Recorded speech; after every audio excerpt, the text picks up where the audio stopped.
그 GitOps를 통해서 이거는 뭐냐 컨테이너를 기반으로 한 DevOps 파이프라인을 어떻게 구축해야 되는 내용을 발표해 주겠습니다. 네, 박수로 맞이해 주시면 감사하겠습니다.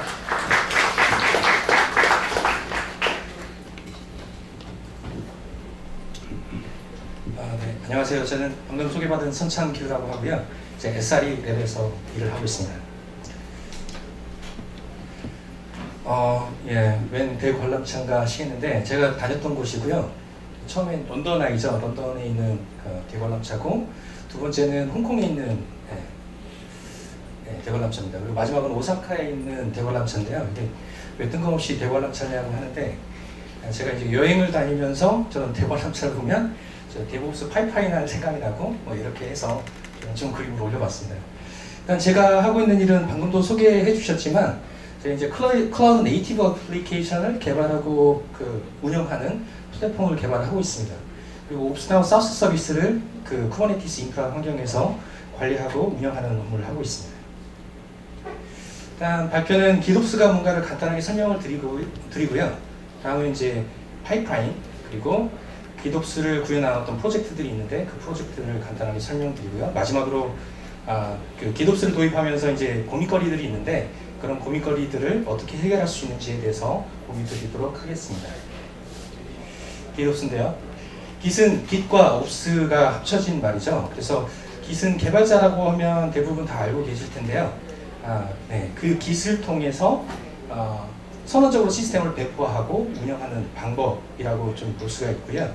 이 용어는 위브웍스라는 회사가 블로그를 통해서 이제 처음 소개를 했고요. 이 부분은 나중에 좀 더 설명드리도록 하겠습니다. 그래서 루이스 페시에라는 사람이 GitOps를 한 장의 슬라이드로 만들어서 표현을 했습니다. 그래서 좀 잘 돼 있는 것 같아서 이 정리를 그대로 가져와 봤고요. 그래서 시스템을 디플로이먼트하고 매니지먼트하는 패턴이다라고 소개를 하고 있습니다. 그래서 보통 이제 GitOps를 통해서 애플리케이션을 배포한다라고 생각할 수 있는데 여기서 시스템을 디플로이먼트 한다는 표현을 쓰고 있거든요. 그래서 시스템이라고 한다고 하면 애플리케이션 외에도 어떤 인프라도 있을 거고요. 다른 모니터링을 위한 컨피그레이션 혹은 발람을 위한 컨피그레이션 이런 것들이 다 포함돼서 시스템이라고 정의를 하고 있습니다. 그리고 이제 세부적으로 들어가서요.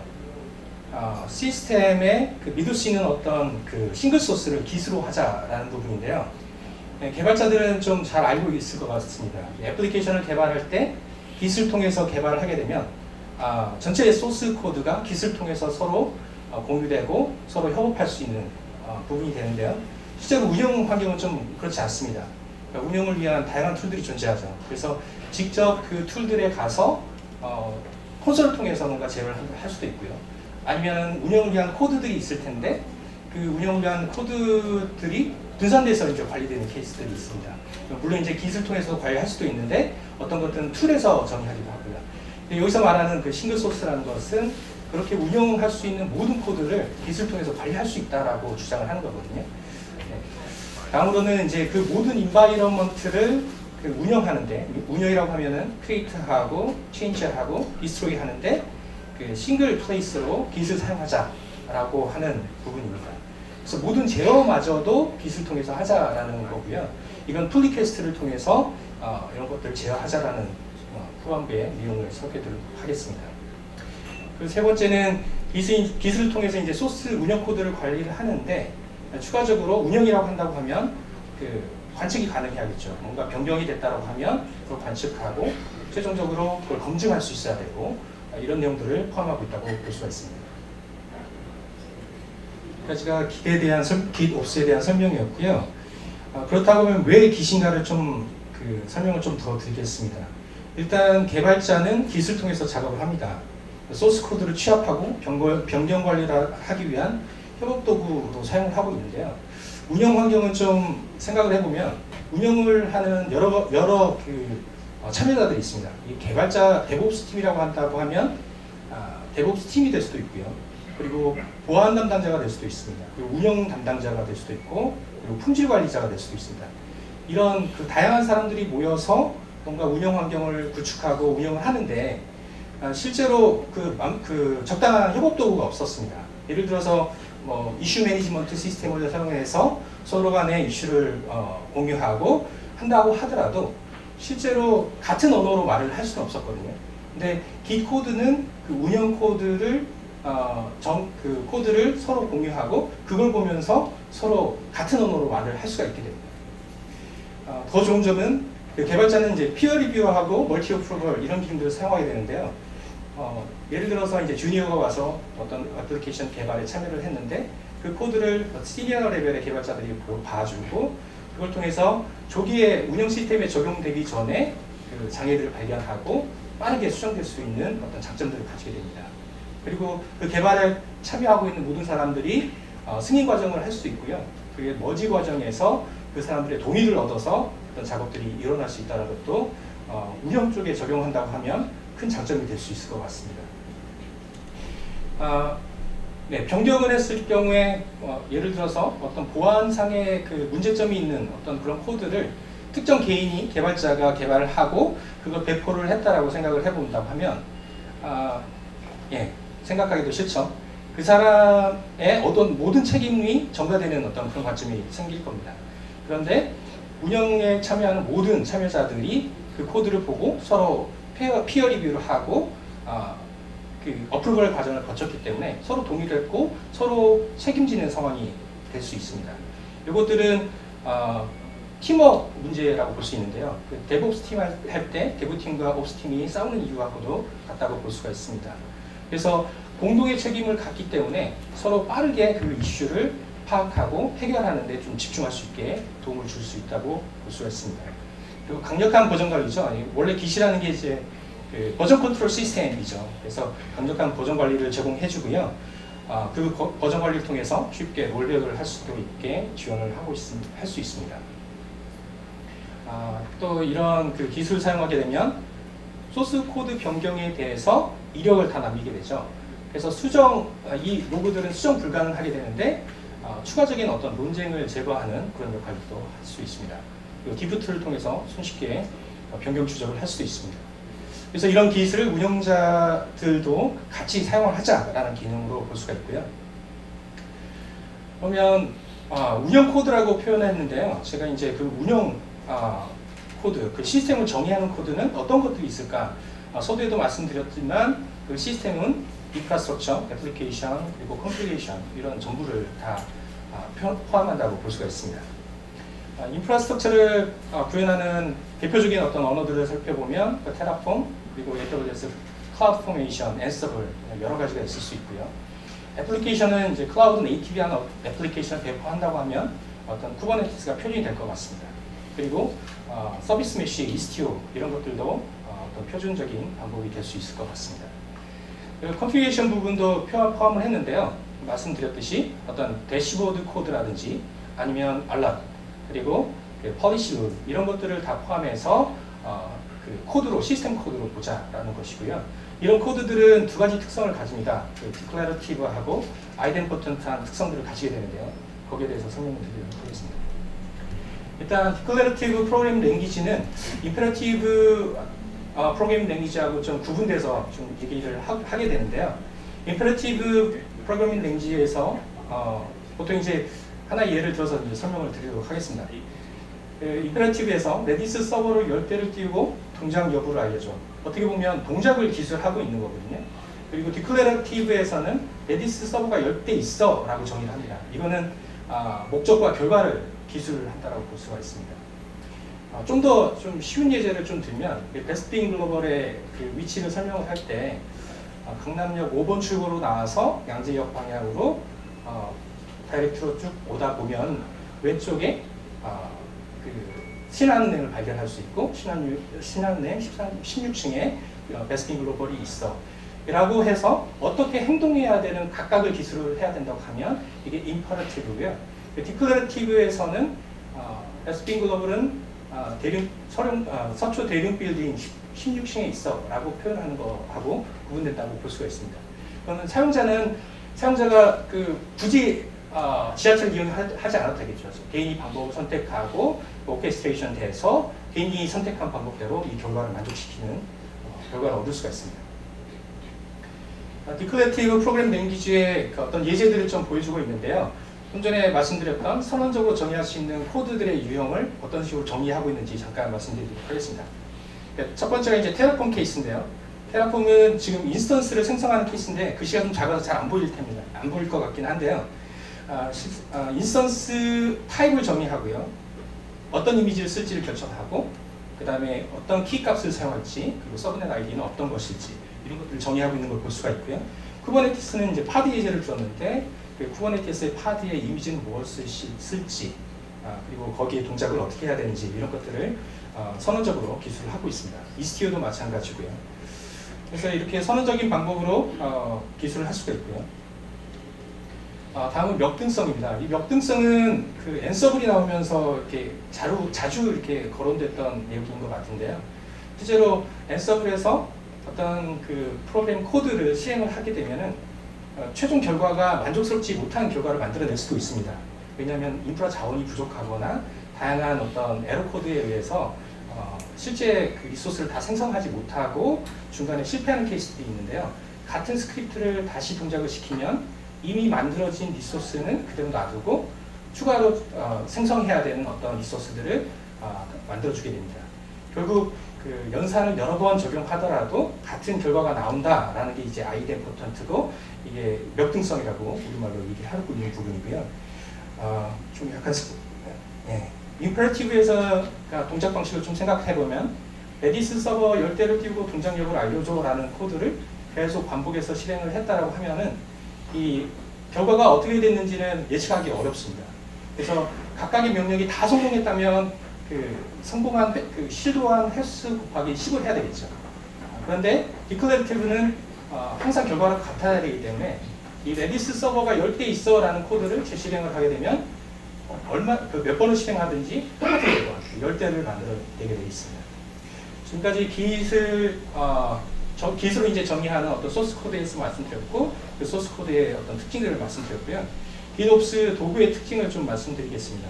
그래서 오케스트레이션, 컨버전스 그리고 observability라는 특성을 가지게 되는데요.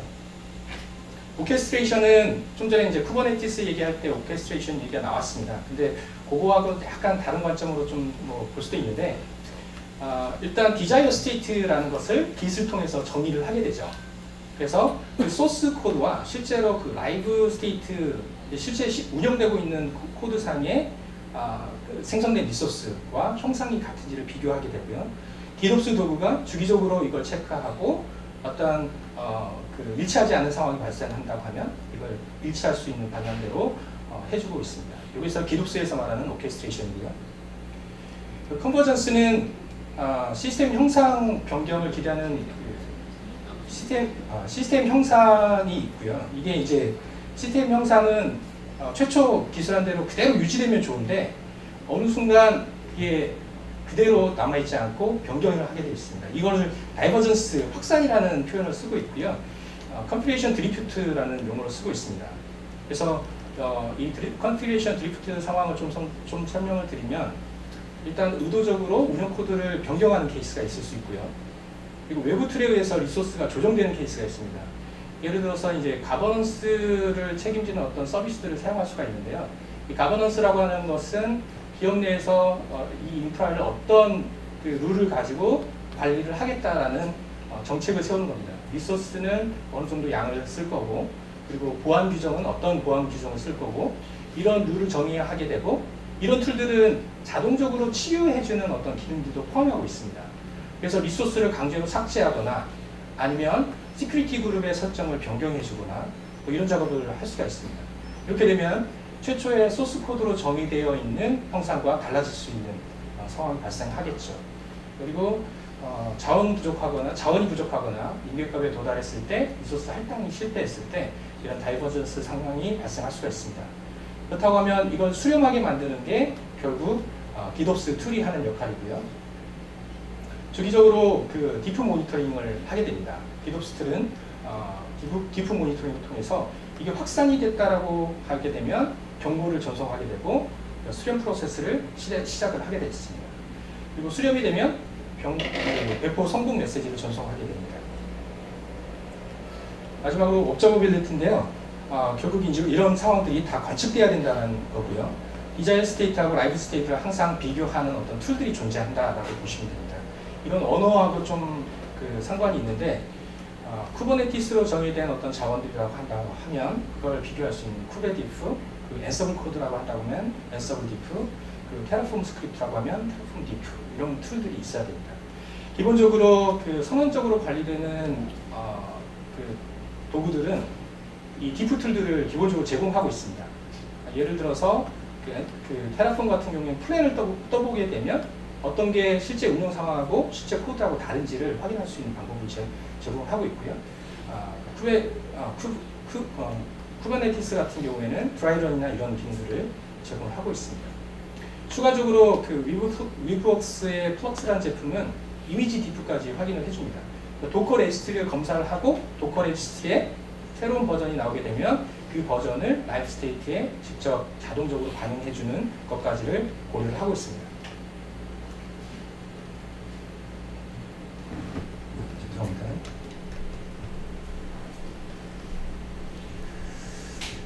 네, 여기까지 이제 기롭스가 가지는 어떤 툴들이 가지는 특성들을 설명을 드렸고요. 그렇다고 하면 기롭스를 적용했을 때 파이프라인이 어떻게 변경될까에 대해서 잠깐 말씀드리도록 하겠습니다. 이게 이제 전형적인 CI/CD 파이프라인이라고 볼 수가 있는데요. 일단 개발자가 Git에 새로운 소스 코드를 커밋을 하겠죠. 그러면 CI 파이프라인이 동작을 하게 됩니다. 빌드, 테스트, 패키징 단계가 일어나고요. 이 패키징 과정에서 도커 이미지가 생성이 됩니다. 그리고 쿠버네티스 관련된 템플릿들이 있는데요. 뭐 햄 차트라든지 뭐 커스터마이즈라든지 이런 어떤 템플릿 형태의 코드들이 만들어질 겁니다. 그리고 템플릿 레파토리에 이런 것들은 저장이 되고요. 이후에 개발 환경이 이제 배포가 되고요. 개발자들은 이 개발 환경을 통해서 테스트를 충분히 한 다음에 인테그레이션 테스트를 QA 부서에 요청하게 됩니다. QA 부서는 QA 스테이지 환경에 이 이미지를 적용하고 품질 관리 테스트를 진행하게 되고요. 최종적으로는 프로덕션 환경에 반영하는 것을 결정하게 됩니다. 여기서 좀 살펴봐야 될 것은 최초 이제 소스 코드 레파지토리에 어떤 코드들이 들어가는지를 좀 살펴볼 건데요. 일단 소스 코드가 있어야 되고, 그다음에 CI 스크립트가 있어야 되고, 도커 파일이 있어야 되고, 도커 이미지를 만들어야 되기 때문에 그렇고요. 그리고 템플릿 파일들이 있어야 되고, 그리고 각각의 개발 환경, 스테이지 환경, 프로덕션 환경에 배포할 수 있는 환경 변수들이 정의가 되어 있어야 됩니다. 기롭스 파이프라인에서 가장 큰 변화를 생각해 보면 일단은 애플리케이션을 위한 소스 코드만이 Git에 존재하고요.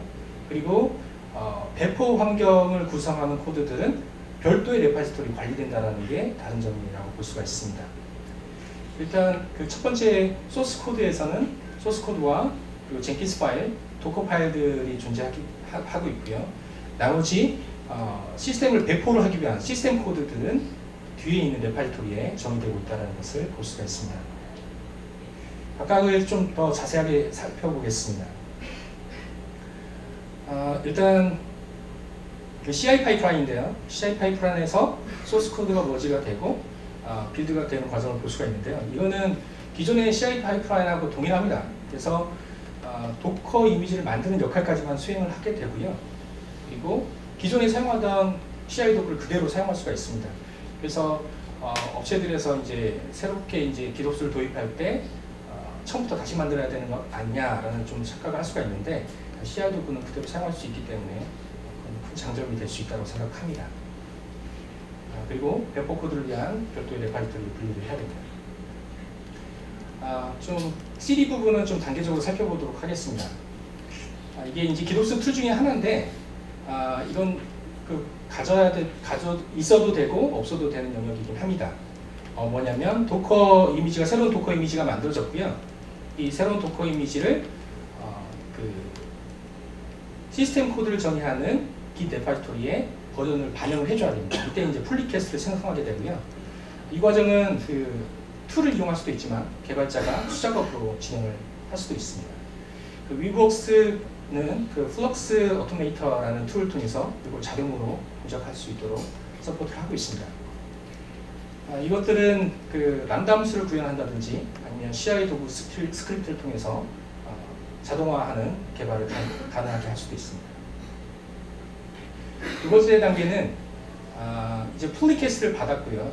그래서 배포 관련 담당자들이 피어 리뷰를 하고 그 승인을 통해서 코드 병합을 하는 단계를 수행할 수가 있습니다. 풀 리퀘스트는 좀 전에 말씀드렸던 도커 이미지 버전이 올라갔을 때 일어날 수도 있고요. 구성 스크립트를 변경할 때도 일어나게 됩니다. 그리고 롤백 할 때도 일어나게 되겠죠. 그리고 이제 배포 관련 담당자는 이때 이제 피어 리뷰를 수행하게 되고 최종적으로 코드를 병합할지 아니면 거부할지 이런 것들을 결정할 수 있게 됩니다. 이게 이제 기덥스 그 도구의 핵심인데요.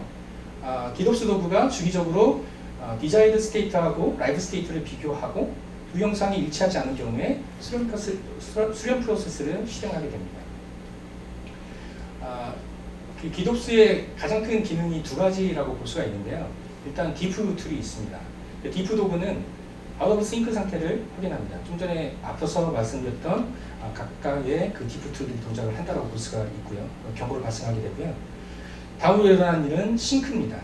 그래서 오케스트레이션 플랫폼의 도움을 받아서 코드를 실행하게 되는데 이 과정에서 확산됐던 것들을 수렴할 수 있도록 하는 작업들이 진행되게 되어 있습니다. 그리고 이런 과정들은 수작업 배포도 지원을 할 수가 있습니다. 여기서까지 설명을 드렸는데 약간 더 설명을 드릴 부분이 있는데요. 이 데브옵스, 데브 클러스터 그리고 스테이지 클러스터, 포드 클러스터가 한꺼번에 배포되는 것처럼 그림을 좀 그려놨는데요. 실제 그 위에 그 전통적인 CI/CD 파이프라인에서는 각각의 단계별로 승인 과정이 있었습니다. 그러면 이 승인 과정을 어떻게 처리할까라는 문제인데 기본적으로 기덥스 툴이 이런 것들을 컨트롤할 수 있는 그 수동으로 수작업으로 컨트롤할 수 있는 기능을 제공하기도 하고요. 두 번째로는 이 파이프라인 자체의 플로우를 리커시브하게 돌릴 수가 있습니다. 예를 들어서 대부까지 반영하는 플로우를 한번 만들고 다음에 풀 리퀘스트를 스테이지 환경에 배포하는 풀 리퀘스트를 실행하고 그 다음에 프로덕션 환경에 배포하는 풀 리퀘스트를 반복적으로 수행하는 그런 패턴들도 있을 것 같습니다. 네, 기덥스 프로젝트에 대해서 설명드리겠습니다. 위브웍스는 기덥스라는 용어를 만든 회사죠. 그래서 당연히 이제 플럭스라는 툴을 제공하고 있고요. 오픈 소스로 개발되고 있습니다. 그리고 이 툴은 자동화된 기덥과 클러스터의 동기화를 제공하고 있고요. 그리고 새로운 컨테이너 이미지 자동 배포를 지원하고 있습니다. 그 데브옵스 툴과의 연동도 지원하고 있고요. 그리고 플럭스 CT라는 CLI를 제공하고 있습니다. 앞서 말씀드렸던 어떤 기덥스 개념들을 잘 정립해서 그 파이프라인 자체도 동일하게 제공을 하고 있다는 것을 볼 수가 있습니다. 다음은 아르고 CD입니다. 그 아르고 CD는 선언적이고 그리고 쿠버네티스를 위한 기덥스 CD 기능을 제공하는데요. 피처들이 상당히 많습니다. 이게 어떻게 보면 그 플럭스의 그 위브웍스의 기덥스 개념을 잘 수용을 해서 그 이상의 어떤 기능들을 제공하고 있다고 볼 수가 있는데요. 애플리케이션을 자동 배포하고 그리고 다양한 그 구성 관리 템플릿 툴들을 지원합니다. 커스터마이즈, 햄, 케이서넷, 제이슨넷, 플레인 양 파일도 다 지원을 하고 있고요. 그리고 멀티 클러스터를 지원하고 있습니다. 그리고 이게 되게 기업들에서는 되게 중요한 기능인데 그 싱글 사인온 지원을 한다라는 것 자체가 되게 중요한데 이것들을 지원해주고 있습니다. 그리고 또 권한 관리도 중요한 부분이죠. 그리고 멀티 테넌시와 그 아이백을 지원하고 있습니다. 롤백, 롤 애니를 지원하고 있고요. 자동으로 이제 컴플리션 드리프트를 감지하고 시각화해서 제공을 해주고 있습니다. 네. 그리고 어떤 그 실시간 상태를 반영하는 그 웹 UI를 제공하고 있고요. 또 CLI 제공을 하고 있습니다. 웹북을 지원하고 있고요. GitHub 그리고 빅버킷, 그리고 깃넷 이런 툴들과 연동을 시켜서 동작시킬 수가 있습니다. 그리고 복잡한 어플리케이션 배포, 룰그림과 카나리 이런 것들을 지원하고 있고요. 이런 것들은 그 리싱크, 싱크, 포스트 싱크 훅을 통해서 구현할 수 있도록 서포트하고 있는 것입니다. 네. 기덥스 관점에서 좀 더 고려해야 될 사항들을 설명드리도록 하겠습니다. 일단 기덥스를 통해서 이제 카나리 배포가 가능한가요? 라는 질문을 좀 해봤는데요. 일단 선언적으로 코드를 관리한다는 걸 다시 한번 돌이켜서 생각을 해보면 카나리 배포를 먼저 좀 설명을 드려야 될 것 같은데요. 카나리 배포는 일단 새로운 버전이 나오면은 그 워크로드를 점차적으로 늘려가는 방식으로 새로운 버전에 대한 테스트를 하고 최종적으로 그걸 운영에 적용하는 어떤 단계로 이루어지는 것을 카나리 배포라고 합니다. 그렇다는 얘기는 이거를 컨트롤할 수가 있어야 되는데요. 이 그 워크로드의 비율을 컨트롤할 수 있어야 되는데요. 이걸 구현하는 방법은 이스티어의 이제 버처 서비스에는 그 데스티네이션별로 이제 워크로드의 가중치를 구현할 수 있는데요. 이걸 통해서 그 워크로드를 분산해서 처리를 할 수가 있습니다. 그렇다고 하면 첫 번째는 선언적으로 관리를 했기 때문에 예를 들어서 5%의 워크로드를 줬다가 추가적으로 이게 상황이 이걸 이제 프로모션이라고 하는데 더 워크로드를 주면서 이제 테스트를 해봐야 되겠다라는 결론을 내렸을 때 10%, 20%, 30% 이런 식으로 비율을 늘려야 될 텐데 그러면 그럴 때마다 디놉스 개념에서 깃을 업데이트해야 되는 과정이 발생할 수밖에 없습니다. 이것들은 되게 불편한 작업이죠. 수작업으로 매뉴얼하게 뭔가 작업을 해야 된다고 하면 이런 것들을 어떻게 처리하지? 라는 고민이 생길 수밖에 없는데요. 여기는 힌트는 호리탈 파드 어테스케일러라는 쿠버네티스 오브젝트를 좀 생각해 볼 수가 있습니다. 이거는 이제 디플로이먼트의 쿠버네티스 디플로이먼트는 그 파드의 개수를 민맥스 값을 지정할 수 있게 되어 있는데요. 이 민맥스 값을 지정을 해서 점차적으로 쿠버네티스 자원 사용량을 모니터링하고 그 비율대로 파드를 늘려주든지 혹은 줄여두든지 이런 작업들을 진행할 수 있도록 해놨습니다. 그렇다는 얘기는 호리탈 파드 오토스케일러를 정의하듯이 이것들은 선언적으로 이제 관리하는 거거든요. 최초 리플리케이션은 몇 개, 그리고 민 값은 몇 개, 그 맥스 값은 몇 개. 이 안에서 너희들이 자동적으로 동작을 하도록 만들어줘 라고 정의한 거거든요. 그렇다고 하면 이 카나리 배포를 커스텀 리소스 데피니션을 만들고 그걸 자동적으로 동작하는 컨트롤러를 만들면은 이것들이 문제가 해결되게 되어 있습니다. 그래서 윌복스는 플래거라는 걸 통해서 이것들을 구현하고 있고요. 그래서 카나리라는 오브젝트를 커스텀 리소스를 정의하고 있습니다. 카나리 리소스를 통해서 컨트롤할 수가 있고요. 아르고 롤 아웃, 아르고 CD는 이제 단순히 디놉스를 구현한 도구라고 한다고 하면 롤아웃은 좀 더 어드밴스드한 배포 방식, 카나리 배포, A/B 테스트 방식 이런 것들을 지원하기 위해서 추가적으로 구현되고 있는 프로젝트라고 볼 수가 있습니다. 여기서도 이제 마찬가지로 롤아웃이라는 커스텀 리소스를 정의하고 있고요. 그 리소스를 통해서 선언적으로 이런 것들을 관리할 수 있는 방법들을 제공하고 있습니다. 두 번째는 그 깃의 시크릿을 직접 올릴 수가 없다라는 문제입니다. 예를 들어서 이제 쿠버네티스 시크릿이라는 오브젝트를 잘 알고 있으면 쉽게 이해할 수가 있는데요. 시크릿은 ACL64 인코딩이 되어 있습니다. 이거는 누구나 까볼 수 있다라는 얘기거든요. 그래서 시크릿을 깃에다 올렸는데 DB에 접근하기 위한 ID 패스워드가 노출된다든지 다양한 서드파티 툴을 사용하는 ID 패스워드가 노출될 수가 있습니다. 그렇다고 하면 이 보안 속성값을 노출하지 않는 방법이 어떤 게 있을까라는 부분을 좀 찾아야 되는데요. 해결 방안은 두 가지 정도로 지금 기술을 해봤습니다. 첫 번째는 해시컵의 볼트라는 걸 쓰는 건데요. 볼트라는 거는 이제 보안적인 속성값을 저장하는 어떤 스토리지라고 생각을 할 수가 있고요. 이런 외부 그 툴을 써서 키밸류 값을 저장을 할 수가 있습니다. 근데 이렇게 하기 위해서는 애플리케이션의 수정이 좀 많아질 수가 있거든요. 그렇다고 하면은 다른 방법은 없을까라는 부분이 있는데 이제 빛나미의 Sealed Secret이라는 부분입니다. Sealed Secret은 앞서 그 카나리 배포하고 마찬가지로 커스텀 리소스를 정의하는 방식으로 이걸 해결하고 있는데요. Sealed Secret이라는 오브젝트를 정의하고 있습니다. 이 방식은 제가 처음에 이제 Secret이라는 오브젝트를 생성하면 그 Sealed Secret을 쿠베 Shield라는 커맨드 라인을 제공하고 있는데요. 이 커맨드를 통해서 한번 암호화하는 겁니다. 쿠버네티스 상에서는 이제 컨트롤러가 있고요. 이 컨트롤러는 퍼블릭 키와 프라이빗 키를 각각 정의하고 최초 기동될 때 퍼블릭 키와 프라이빗 키를 들고 있습니다. 그 상태에서 퍼블릭 키는 노출하기 때문에 이 퍼블릭 키를 이용해서 한번 암호화해서 오브젝트를 생성하게 되는데요. 이때 생성되는 오브젝트가 실드 스크릿입니다. 이 실드 스크릿을 어플라이를 하게 되면은 쿠버네티스 클러스터에서 실드 스크릿이 시크릿으로 변환되게 되고요. 이 변환된 오브젝트를 그대로 어플리케이션이 사용할 수가 있습니다. 그러니까 기존에 사용되고 되는 방식 그대로를 다시 사용할 수 있다고 볼 수가 있습니다. 이 실드 스크릿은 뭐 기세에 올라가도 전혀 문제가 없는 코드라고 볼 수가 있습니다. 마지막으로 이제 풀과 푸시에 대해서 좀 말씀을 드리려고 하는데요. 일단 푸시 방식에서 예를 들어서 그 배포를 위한 코드가 기세에 있고요. 이 배포 코드를 CI 서버가 이걸 읽어서 각각의 쿠버네티스 컨테이너에 배포를 하는 과정을 좀 생각해 보겠습니다. 그럼 CI 서버는 각각의 쿠버네티스의 인증 정보를 다 들고 있어야 되겠죠. 그래서 이것들은 그 CI 서버가 해킹 당한다고 하면은 걷잡을 수 없는 상황이 발생할 수가 있습니다.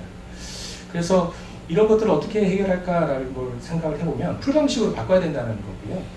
쿠버네티스 클러스터 상에서 이런 시크릿 값들을 관리하고 그리고 설정 값들을 기스에서 땡겨하는 방법으로 이걸 처리를 해야 된다고 볼 수가 있습니다. 이런 디도스 방식에서는 각각의 이제 디도스 툴들을 각각의 컨테이너 위에다 올릴 수가 있고요. 이 컨테이너를 통해서 이 컨테이너 클러스터 각각에 올라가 있는 이 디도스 툴을 통해서 설정 값을 불러오고 풀 방식으로 동작시킬 수 있는 방안이 생기게 있습니다. 여기까지 GitOps에 대해서 살펴봤는데요. 좀 빠르게 끝난 것 같습니다. 일단 GitOps 키워드에 대해서 좀 더 설명을 드리도록 하겠습니다. 일단 GitOps는 DevOps 베스트 프랙티스를 다 반영을 하고 있다고 볼 수가 있고요. Git을 또 싱글 소스로 사용을 하겠다. 그렇기 때문에 개발자, 운영자, 품질 관리자, 보안 책임자 모든 사람이 하나의 언어로 한 곳에서 소통하고 그걸 통해서 또 오퍼레이션을 할 수 있다는 장점도 있었다고 말씀드렸고요. 다음에 그 수령과 오케스트레이션을 수행을 해준다는 말씀드렸습니다. 그렇기 때문에 실제 코드하고 실제 운영되는 상황이 다이버전스 됐을 때 그걸 빠르게 복구할 수 있는 방안들을 제공한다라고 말씀드렸고요. 이 GitOps를 통해서 관리할 수 있는 인프라는 단순히 애플리케이션뿐만 아니라 인프라 그리고 각종 컨피그레이션들을 다 포함하고 있다라는 장점이라고 말씀드렸고요. 마지막으로 GitOps 프로젝트에 argcd를 좀 주목할 필요가 있다는 말씀을 좀 드리는 걸로 발표를 마치도록 하겠습니다. 네, 박수로